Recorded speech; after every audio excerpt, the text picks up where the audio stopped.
Imagina la escena. Año 1964. Pleno torneo internacional oficial. Exacto. Con toda esa tensión y, bueno, el silencio sepulcral típico de estas competiciones. Mente contra mente. Eso es. Y uno de los grandes maestros soviéticos de la época está ahí, inmerso en una posición súper caótica. De repente, agarra a su dama, la estrella contra la casilla F6 y lanza un jaque devastador. Una genialidad táctica. O sea, tanto que los analistas después le pondrían 3 signos de admiración a esa jugada en los libros. Madre mía, 3 signos. Sí, pero hay un pequeño detalle. Un detalle surrealista. La jugada es completamente ilegal. Ilegal, pero totalmente. O sea, su propio rey llevaba un buen rato en jaque. Claro, y lo más flipante de los registros históricos de este momento es que nadie dice nada. Ni su rival, ni los árbitros que estaban ahí plantados mirando. Ni él mismo, claro. Por supuesto. Siguen jugando varios minutos, hasta que, la realidad física del tablero les golpea en la cara.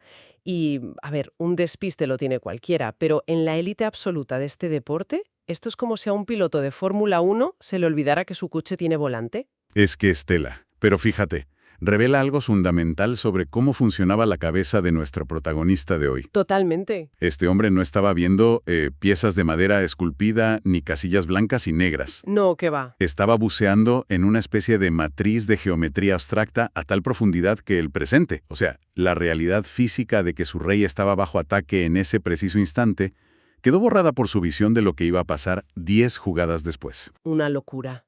Esa ceguera temporal es, digamos, el precio de mirar demasiado lejos hacia el futuro. Vale, pues de ese nivel de inmersión total va nuestra inmersión profunda de hoy. Nos hemos zambullido en una montaña de documentos históricos, tratados tácticos, memorias, sobre una figura increíble. Vladimir Pavlovich Simayin. Ese es. Un nombre que, si no está súper metido en la historia pura y dura del deporte soviético, pues probablemente no te suene de nada. Seguramente no. Pero nuestra misión hoy no es leer una página de la enciclopedia con sus trofeos. No estamos aquí para eso. Queremos entender a un tipo que usó un tablero de 64 casillas para intentar buscar literalmente la verdad. La verdad pura. Y para entender esta mente tan hiperactiva, tenemos que irnos a su punto de partida, que ya te digo que no tiene nada de clínico ni de académico. Para nada. Normalmente, la gente asocia al genio con academias impecables, ya sabes, niños prodigio que crecen entre algodones estudiando la teoría. Sí, el típico niño genio de conservatorio. Exacto. Pero Simayin, que nace en 1919, forja su mente en el escenario más oscuro que te puedas imaginar, la ciudad de Moscú durante la Segunda Guerra Mundial. La Gran Guerra Patria, claro. Las fuentes que hemos revisado describen a un joven de rostro súper pálido, lleno de pecas. Sí, con un pelo rubio indomable. Eso es, asomando bajo una gorra con orejeras de estas desgastadas. Y mientras otros talentos en el exterior podían, permitirse el lujo de estudiar aperturas tranquilamente desde su casa, Simayin estaba cumpliendo turnos brutales, de 12 horas. 12 horas. en una fábrica, ¿verdad? Dando los huesos. Madre mía. Caminando por la nieve de Moscú con una chaqueta acolchada toda raída y unas botas con suelas de madera que él mismo se apañaba. Es que te lo imaginas y es desolador. Y en medio de ese colapso absoluto del mundo a su alrededor, el ajedrez no era un pasatiempo burgués para él. Tampoco era una forma de escalar socialmente. No, era supervivencia mental. Eras su refugio. Era el único lugar donde el caos tenía reglas lógicas. Fíjate que leyendo todo esto me recuerda muchísimo a esos músicos de jazz de culto que tocan en sótanos medio vacíos de madrugada. Qué buena comparación, ¿sí? Un artista puro, ¿sabes? Un sitio al que las grandes estrellas comerciales van allí en secreto, se sientan al fondo con una libreta y, le roban las ideas. Tal cual. Porque este tipo no toca para vender discos. Toca para ver hasta dónde se puede estirar la música antes de que se rompa. Ese concepto de estirar la música lo define a la perfección. Y de hecho, es esa crudeza de su juventud la que moldea toda su filosofía posterior. Totalmente. Las fuentes recogen una idea que Simayin transmitía a sus alumnos que me parece un modelo mental alucinante incluso para aplicarlo fuera del tablero. A ver, cuenta. Él decía que jugar es por definición el acto de superar obstáculos constantemente. Esa parte de la investigación me voló la cabeza. Es una visión súper existencialista. Lo es. Lo es. Él no veía una partida como un camino fácil hacia una copa, lo veía como un generador infinito de problemas. Argumentaba que cada vez que el rival mueve una pieza, no está simplemente intentando ganarte. No, Está levantando una barrera física y psicológica justo delante de ti. La resuelves, la derribas, e inmediatamente se levanta otra. claro.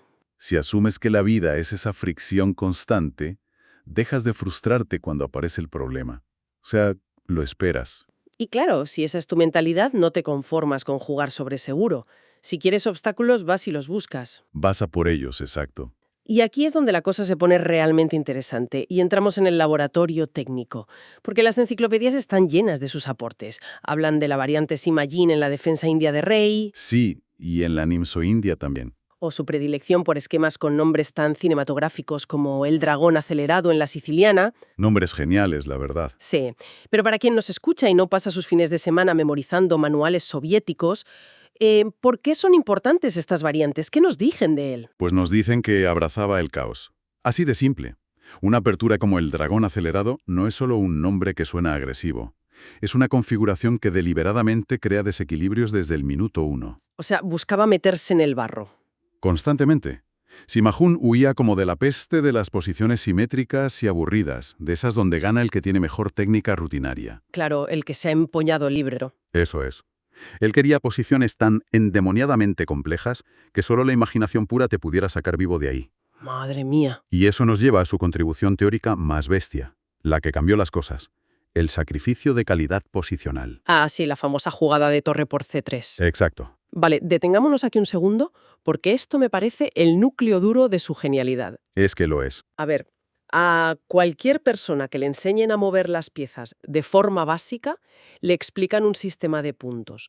La torre es una pieza pesada, vale 5 puntos. Sí, el valor estándar. Y el caballo o el alfil son piezas ligeras, valen 3. La teoría clásica te dice que cambiar una pieza de 5 por una de 3, a menos que sea para dar un jaque mate así fulminante, Es un suicidio, claro. es tirar el material por la ventana. Pero si Magin hacía esto a propósito, regalaba la torre a cambio de algo abstracto. Totalmente abstracto. Él entendió algo que hoy nos parece súper obvio, pero que en los años 40 y 50, o sea, era herejía pura. Herejía, sí. Entendió que el valor de una pieza no es un número fijo que lleva impreso debajo. Su valor depende única y exclusivamente de la estructura del tablero en ese milisegundo exacto. O sea, el contexto manda sobre la jerarquía. Eso es, al estampar su torre contra un caballo en la casilla C3, lo que conseguía era que los peones del rival, que son, bueno, como el esqueleto que sostiene toda la posición, Sí, la base. pues hacía que se resquebrajaran, obligaba al otro jugador a recapturar de una manera que dejaba a sus peones doblados, torpes, bloqueándose los unos a los otros. Fíjate, dándole vueltas a cómo explicar esto a quien nos escucha, se me ocurre el mundo de las altas finanzas. A ver, Es como si una empresa decidiera gastar toda su liquidez de golpe, vaciar las cuentas bancarias hoy mismo. que eso sería entregar la torre. Exacto, vacíen la cuenta para comprar una patente muy específica y compleja. A corto plazo, el contable te dice que estás arruinado, has perdido dinero. Claro, los números están en rojo. Pero a largo plazo, esa patente te va a dar el monopolio absoluto del sector durante la próxima década. ¿Estás perdiendo material táctico hoy para comprar el control estratégico total del mañana? Es una analogía buenísima. El control posicional era su patente, sin ninguna duda. ¿Verdad? Pero claro, la trampa de esa analogía financiera es que en el tablero, la transición entre vaciar tus cuentas y llegar a cobrar el monopolio es una agonía pura y dura. Ya, no es automático. Tienes que sobrevivir con menos material durante mucho rato, mientras tu plan a largo plazo da sus frutos. Y bueno, no todo el mundo tiene el sistema nervioso preparado para soportar esa presión. Con el reloj corriendo ahí al nado. Claro, el reloj y un oponente de la élite mundial intentando aplastarte sin piedad. Y me imagino que eso nos responde a la gran incógnita de toda esta historia. ¿Cuál? Pues si Simagin era este visionario absoluto que veía las cosas 20 años por delante del resto, Sí. ¿por qué no fue él quien se sentó en el trono mundial? ¿Por qué no está en el Olimpo mediático con Bobby Fischer o Kasparov? Ay, amigo. Porque su sistema nervioso no siempre aguantaba la sobrecarga de su propia creatividad en la alta competición. Demasiada intensidad. Demasiada. Pero el engranaje del sistema deportivo soviético era implacable y, sobre todo, muy pragmático. No iban a desperdiciar ese cerebro. Para nada. Sabían que la mente de Sima-Jin era un recurso estratégico estatal. Si él no podía ser el campeón por los nervios, usarían su cerebro para fabricar a un campeón. ¡Qué fuerte! Así que lo asignaron como entrenador personal de Vasily Smyslov. Sustituyendo a la Torsev en la preparación según los archivos. Esto es que es como una película de espías. Total. Smyslov era una leyenda, pero las fuentes lo describen como el jugador de la armonía, alguien con una técnica de finales perfecta, supercristalina. Muy posicional, muy sólido. Pero para saltar el campeonato del mundo del 1957 tenía que enfrentarse al gran jefe, Mikhail Botvinnik. Palabras mayores. Y Botvinnik era el científico definitivo, un hombre que se preparaba en su laboratorio hasta desarmar la mente del rival, mucho antes de sentarse a jugar. Es que contra Botvinnik no podías jugar simplemente movimientos lógicos o buenos, porque él ya los había analizado todos durante meses en su casa con su equipo. Claro, te tenía estudiado. Smyslov necesitaba algo que no estuviera en los manuales de texto. Necesitaba veneno. Veneno, me encanta esa palabra para describirlo. Sima-Jin entra en escena para inyectar caos controlado en esa mente ordenada. Exactamente. Yo me imagino la dinámica un poco como en la edad de oro del cine de Hollywood. A ver, ¿cómo es eso? Tienes a Smyslov, que es el director perfeccionista, el que da la cara, dirige a los actores con elegancia y levanta el Oscar a la mejor película en la gala. Sí. Pero detrás, encerrado en un sótano lleno de humo de tabaco, a las 3 de la mañana, está Sima-Jin, el guionista que nadie conoce, pero que es el que teclea los diálogos brillantes, retorcidos y oscuros que hacen que la película sea una obra maestra. Me parece brillante. Y vaya si funcionó. Smyslov ganó la corona mundial en el 57. Vaya. Y es absolutamente innegable que las ideas subterráneas de Sima-Jin fueron la clave para lograr desequilibrar a la máquina que era Botvinnik. ¿Es que es el héroe en la sombra total? Pero, retomando tu analogía del guionista encerrado en el sótano, ¿hay un problema? ¿Cuál? Ese tipo de mentes hiperactivas no pueden apagar el interruptor de la creatividad a voluntad. Otro titán de la época, David Bronstein, dijo de Sima-Jin algo muy revelador. ¿Qué dijo? Dijo literalmente que su cerebro nunca descansaba. ¡Buf! ¡Qué agotamiento! Esa hiperactividad le consumía por dentro. ¿Y si los torneos presenciales, con el reloj sonando ahí, tic-tac, y el sudor del rival enfrente eran demasiada presión para su sensibilidad? Lo eran. ¿Cómo canalizaba esa energía inagotable? Porque las biografías mencionan que encontró un oasis en una modalidad que hoy, en la era de los smartphones y el wifi, parece arqueología pura. El ajedrez por correspondencia. Eso es. Así es. Lejos de todo ese estrés físico de la sala de torneos, Sima-Jin se sumergió en el ajedrez postal. Y lo hizo hasta el punto de proclamarse campeón soviético de esta disciplina en 1964. ¡Qué pasada! Y, a ver, esto funcionaba exactamente como suena, ¿no? Tal cual.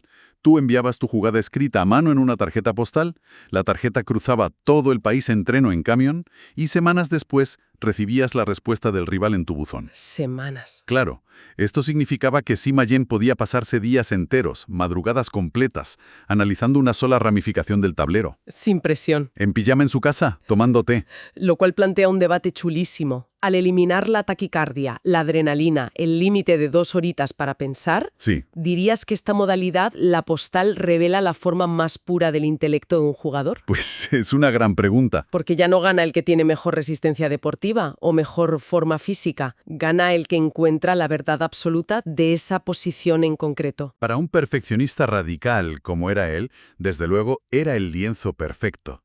Rozaba la exactitud analítica matemática. Ya. Pero, amigo mío, la vida tiene un sentido de la ironía muy cruel, como todos sabemos. Ay, Dios. En su búsqueda incesante de la variante impecable, su carrera postal sufrió un revés por la cosa más mundana y dolorosamente humana posible. El famoso drama contra Konstantino Volsky. Ese mismo. Sima-Jin estaba a punto de revalidar su título nacional.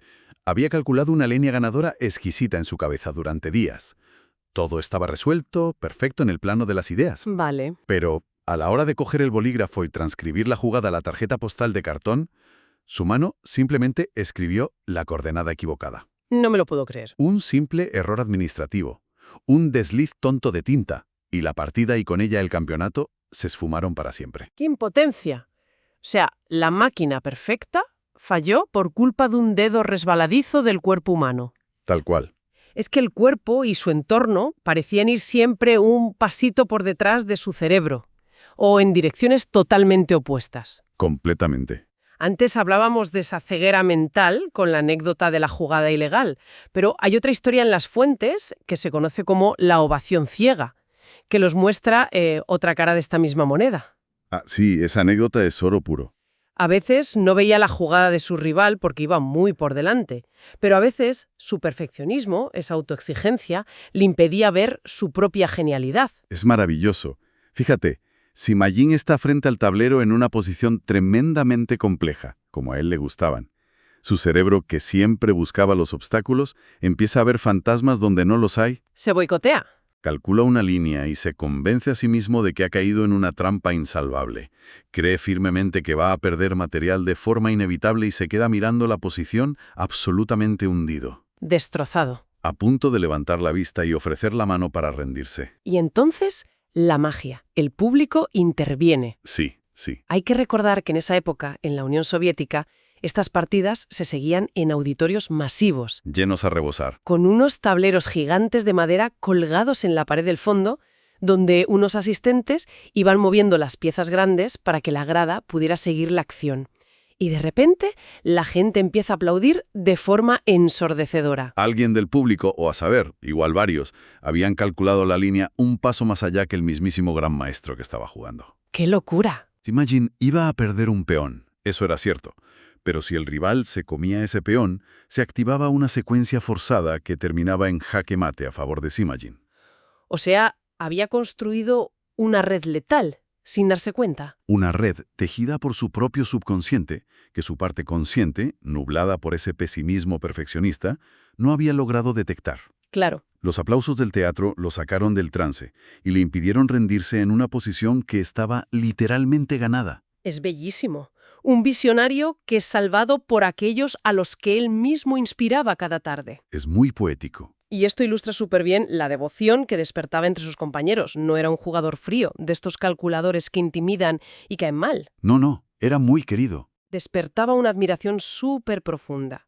Mikhail Tal, el mago de Riga, o el propio Botvinnik a quien había ayudado a destronar, fíjate, lo consideraban el jugador de los jugadores. Porque era íntegro hasta la médula. Eso lo respetaban todos. 100%.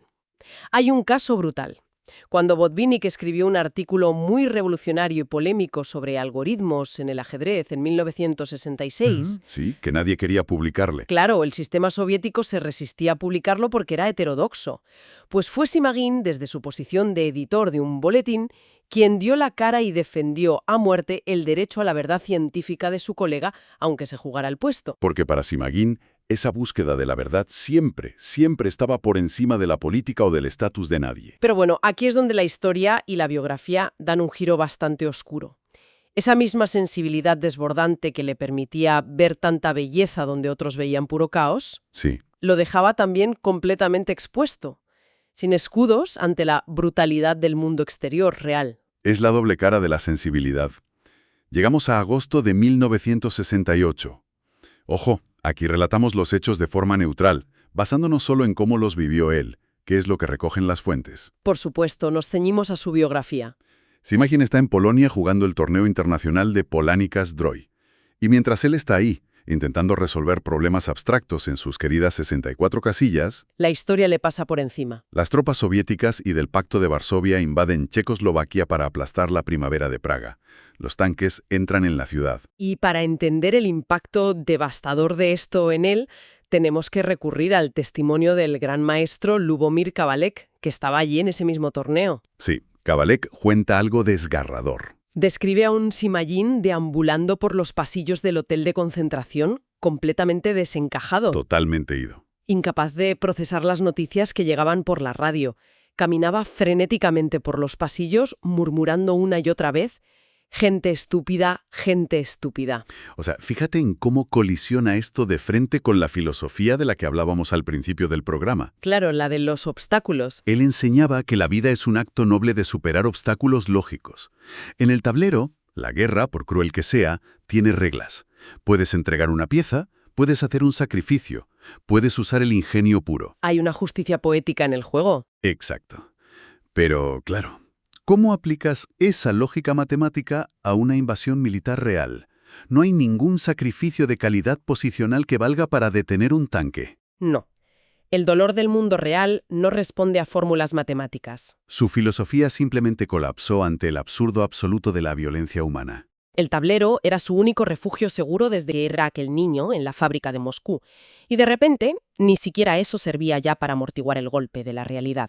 Kabalek cuenta que Simagin se quebró por dentro a partir de esa misma semana. Se rompió. Y esa angustia vital, sumada a una maquinaria cerebral que no sabía cómo detenerse nunca, Terminó devorando su salud física a un ritmo aterrador. literalmente aterrador. Las biografías relatan que su nivel de tensión era tan, pero tan insoportable, que llegó a depender de betabloqueantes. Medicación fuerte. Sí, para poder frenar su sistema nervioso y ser capaz de sentarse en la silla a jugar sin colapsar. Su cuerpo estaba, digamos, en una guerra civil constante contra las enormes exigencias de su propia mente. Y lo más triste, o bueno, lo más noble según se mire, es lo que le confiesa a su amigo David Bronstein en sus últimos días de vida. Ay, esa conversación es tremenda. Le dice que está profundamente agotado. Pero lo fascinante de esto es el motivo. Uno, lógicamente, pensaría que el agotamiento venía de competir al máximo nivel contra la élite soviética. Los viajes, la presión. Es lo normal. Pero no.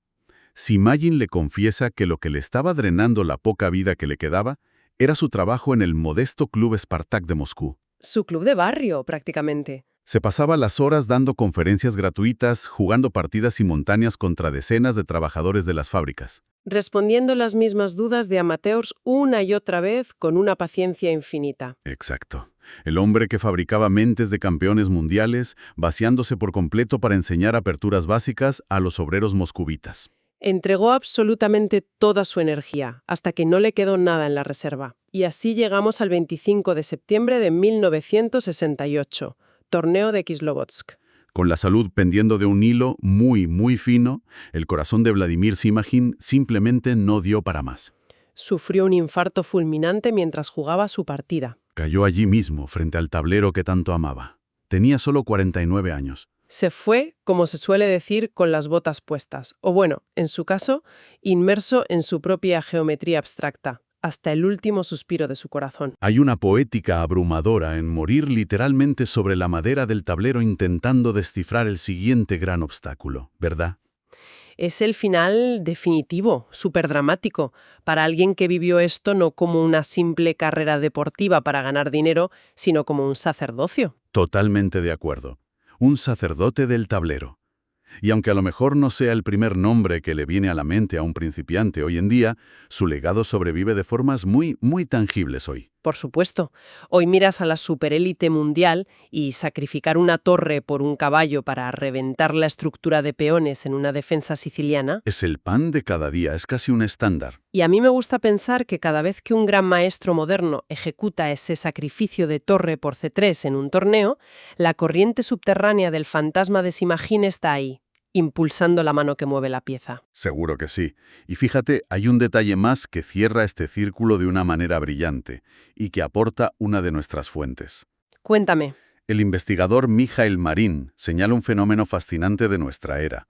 Hoy vivimos, nos guste o no, bajo la dictadura de los motores de inteligencia artificial en este reporte. Máquinas como Stockfish. Eso es, monstruos que evalúan millones de posiciones por segundo y te dicen qué jugada es matemáticamente perfecta. Sin margen de error humano. Pues bien, resulta que cuando los analistas cogen las viejas partidas de Simagin y las meten en la computadora, aquellas jugadas superintuitivas, locas, que parecían totalmente irracionales en los años 50, ¿Qué pasa? que la máquina se detiene, lo evalúa en profundidad y le da la razón. Me vuela la cabeza. O sea, la más alta tecnología del siglo XXI valida que el arte instintivo de este hombre estaba décadas adelantado a su tiempo. Décadas. Las matemáticas más heladas de una máquina moderna validando el caos caliente de un humano de los años 50. Ojo a eso. Qué concepto más potente. Lo cual a mí, sinceramente, me deja con una idea rondándome la cabeza. Y creo que es el pensamiento perfecto para que quien nos escucha se lo lleve a casa y le dé vueltas hoy. A ver, suéltalo. Pensemos en ese chico pálido, en la fábrica de aviones de Moscú, buscando incansablemente la belleza en un mundo sumido en la guerra. ¿Sí? Si Simagin resucitara mágicamente hoy, en esta era de los superordenadores de bolsillo que llevamos en el móvil? Imagínate. Abrazaría esta tecnología y se convertiría por fin en un campeón del mundo invencible, respaldado por la certeza absoluta del silicio. Podría ser. ¿O acaso vería cómo estas máquinas desmontan cada misterio, cada pequeño matiz de riesgo en la partida, y sentiría que la búsqueda de esa verdad humana y artística que él tanto amaba ha sido asesinada por la perfección del algoritmo? ¿Qué dilema más bueno? Quizás, solo quizás, el artista puro que habitaba en él habría apagado el ordenador sin dudarlo y habría salido a la calle a buscar un obstáculo real y humano que mereciera la pena superar.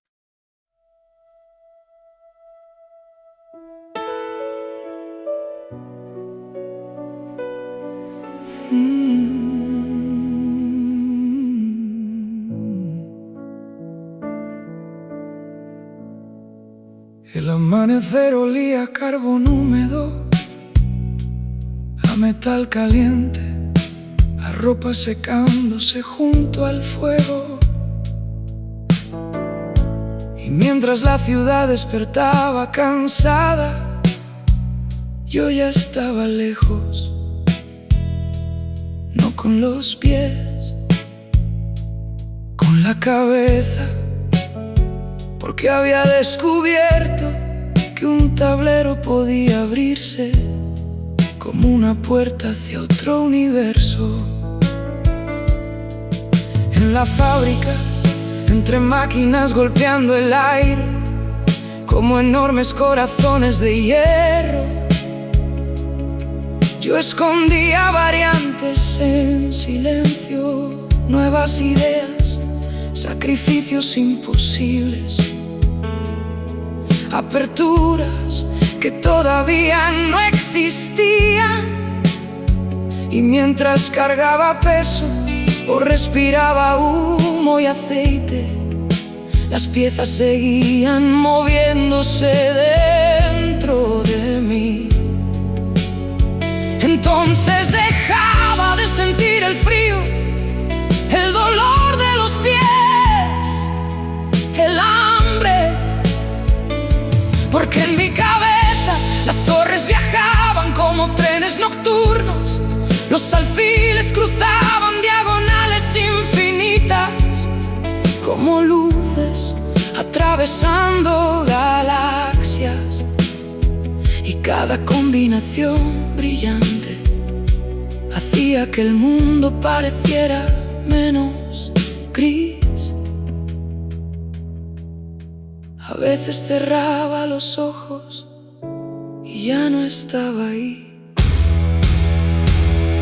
Estaba bajo lámparas doradas, entre humo, trajes oscuros y murmullos, escuchando como el silencio de una sala entera respiraba junto conmigo. Ahí me sentía vivo, no por ganar, sino porque durante unos segundos todo tenía armonía, como si el universo entero pudiera ordenarse a través de una sola jugada hermosa. Los libros estaban gastados, llenos de marcas y esquinas dobladas, pero para mí eran mapas secretos. Cada partida me llevaba lejos, a ciudades que nunca había visto, a torneos iluminados como teatros, a hombres legendarios que parecían hablar otro idioma frente al tablero. Y yo quería entrar ahí, no por gloria, no por dinero. Quería sentarme entre ellos y sentir esa electricidad silenciosa antes de una combinación perfecta.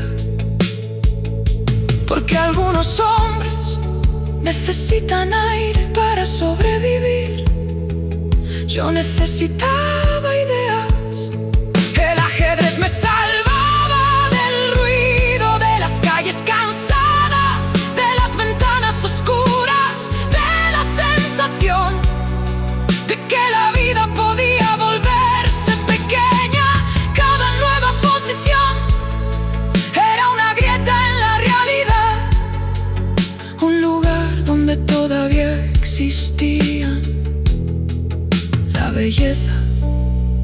riesgo y el asombro. Con el tiempo entendí que perseguía algo imposible, no una victoria, una sensación. Ese instante raro en que una jugada nace de la nada y por un segundo todo el cuerpo tiembla, como si escucharas música por primera vez. Y aunque el mundo siguiera siendo duro, aunque faltara el pan o sobraran las sombras, yo tenía aquello. El humo de los clubes, las piezas gastadas entre los dedos, las noches infinitas imaginando variantes, mientras la ciudad dormía, y la certeza silenciosa de que dentro del tablero existía un lugar donde el alma podía respirar. Ahora lo entiendo, el tablero nunca me prometió felicidad, solo algo más raro, un lugar donde el dolor tenía sentido, un lugar donde mi alma podía respirar sin miedo.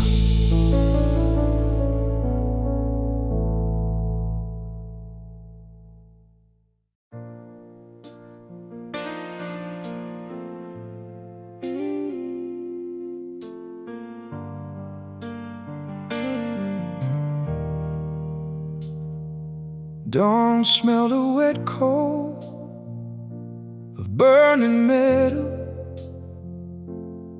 of clothes drying beside the fire. And while the city woke up tired, I was already far away, not with my feet, with my mind. Because I had discovered that a chessboard could open like a doorway into another universe. Inside the factory, between machines beating the air like enormous iron hearts, I hid variations in silence, new ideas, impossible sacrifices, openings that did not yet exist. And while I carried weight or breathed smoke and oil, the pieces kept moving inside me. Then I stopped feeling the cold, the pain in my feet, the hunger. Because inside my head, the rooks traveled like midnight trains. The bishops crossed endless diagonals, like lights moving through galaxies. And every brilliant combination made the world seem less gray. Sometimes I close my eyes, and I was no longer there. I was beneath golden lamps, among smoke, dark suits and whispers, hearing the silence of an entire hall. Breathing beside me, that was where I felt alive. Not because of winning, but because for a few seconds everything had harmony. As if the whole universe could suddenly be arranged through one beautiful move.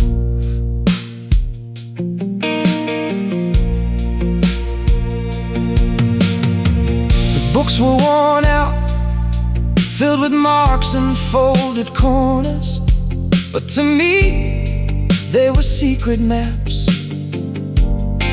Every game carried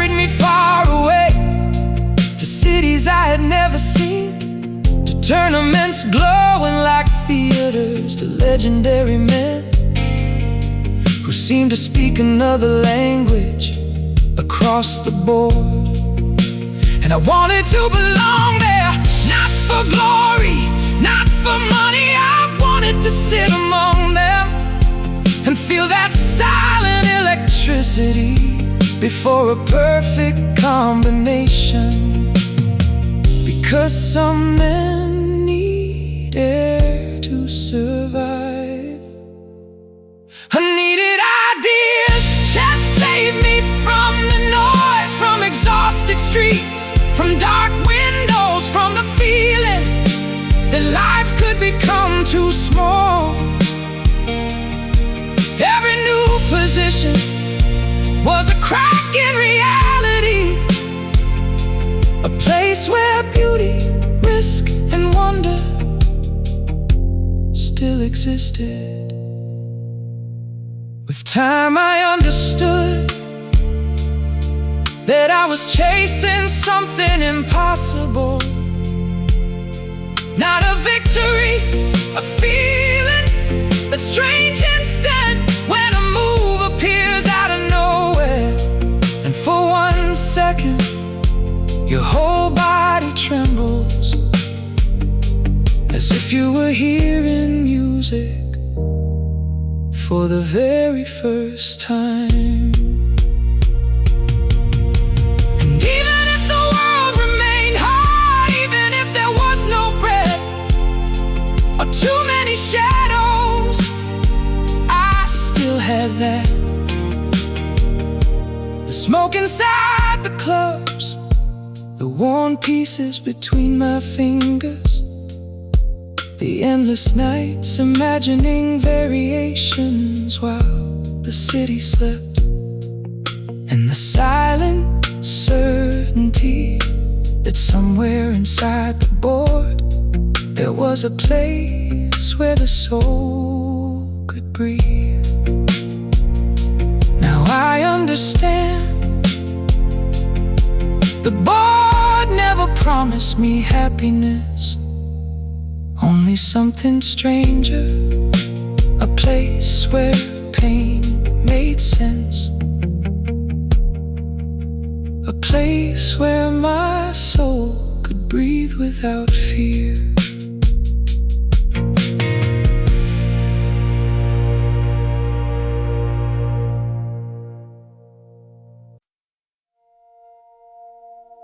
La habitación huele a papel viejo, a café frío, a noches que nunca terminaron del todo.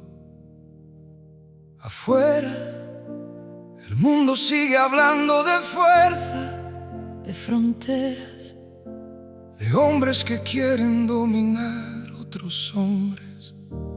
pero aquí, sobre esta mesa gastada, todavía existe algo distinto.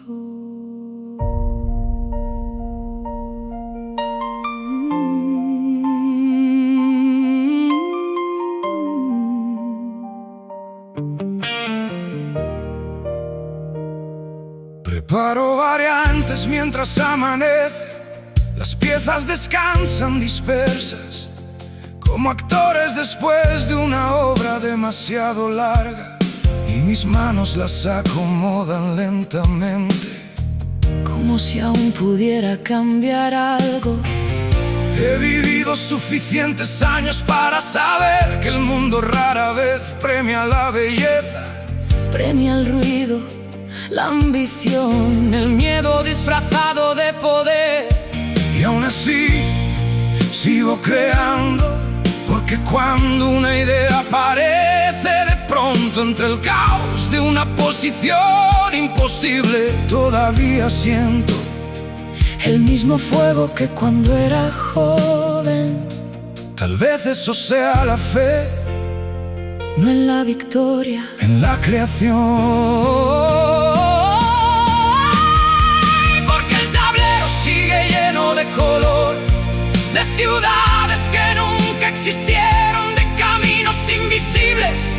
de sacrificios brillando como constelaciones en la oscuridad. Y aunque ya sé que no seré campeón del mundo, hay algo dentro de mí que todavía arde cada vez que nace una jugada hermosa.